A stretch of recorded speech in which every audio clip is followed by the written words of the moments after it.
Taking a look at the Huawei MatePad 11.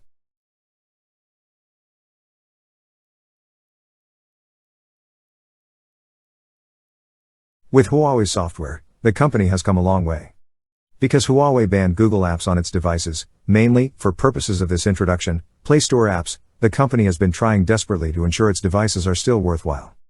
The software situation was still not resolved a year after the ban, and we wrote in our review of the Huawei Mate 40 Pro you can't use many social media platforms, play many games, or navigate easily through a city. It might be resolved by the time of the Huawei MatePad 11. Huawei's lower-cost tablet, seemingly an iPad rival that sits below the MatePad Pro 12.6 it was launched alongside. While it looks and runs like an Android tablet, it actually runs harmonyos, Huawei's own operating system. In general, it has a wide range of apps to take advantage of those specs, though a few remain omitted. MatePad 11 was first announced at harmonyos Grand event in early June, and it was released in Europe on July 12. This doesn't seem like a premium device based on the specs. We can provide a rough estimate of the tablet's price based on the euro, however. Italy charges €459, and Spain charges €499, that converts to $580, £420, or $780 Australian. Besides the Huawei logo, the tablet has a camera and flash module on the back.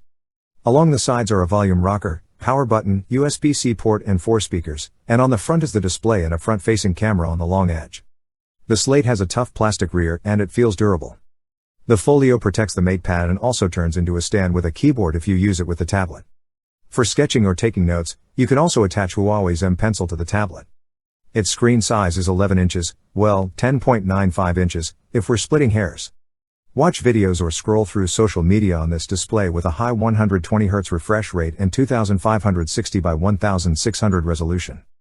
Having 2 tabs open simultaneously is useful for multitasking. LCD is considered inferior to OLED for gadget displays, but that's one compromise of a low-cost device. Huawei MatePad 11 has a 13MP rear camera and an 8MP front camera. This tablet can't replace your smartphone camera, but it's adequate for normal tablet tasks like video calling. We suspect this lack of AI optimization resulted in dull pictures. When you're just chatting with your family, image quality doesn't matter too much. Huawei claims that the Slate 7,250 mAh battery will last 12 hours. In practice, that meant we could go for several days between charges, and that's pretty good battery life. As of 2020, the Huawei MatePad 11 uses the Snapdragon 865 chipset, which was the top-of-the-line Android processor. This chipset, and the 6GB of RAM, make this Slate a powerful gaming device. There are relatively few titles on Huawei's app gallery, but there's a saving grace in the form of pedal search. APKs for apps can be found on the web using pedal search. They are basically app files you need to install. With Pedal, you can find and install any app through a third-party website. Due to this, we were able to download most of the apps we use every day. Games like PUBG Mobile and Call of Duty Mobile, social media apps like Facebook, Twitter, and Instagram, entertainment services like Spotify, Netflix, and Prime Video, as well as productivity apps like Kelps, KineMaster, and Slack were all found on our list. The workaround had some adverse effects on our experience.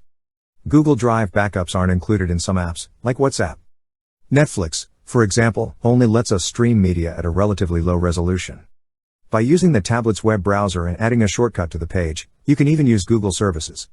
A strange bug in Docs, however, prevented us from writing our review on the Slate as planned, as every word we wrote was duplicated.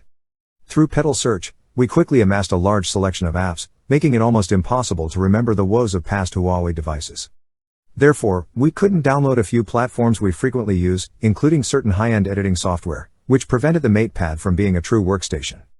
Despite our low expectations, we've had an overall positive experience with the MatePad 11 so far, but it's far from a perfect device. Several apps can be downloaded now, and many people might not notice any differences between the MatePad and a Samsung Slate, for example, but others may notice the rough edges. The Huawei MatePad 11 runs harmonyos, Huawei's own operating system. harmonyos operates much like Huawei's Android overlay called EMU, but with an added emphasis on multiple gadgets working together seamlessly.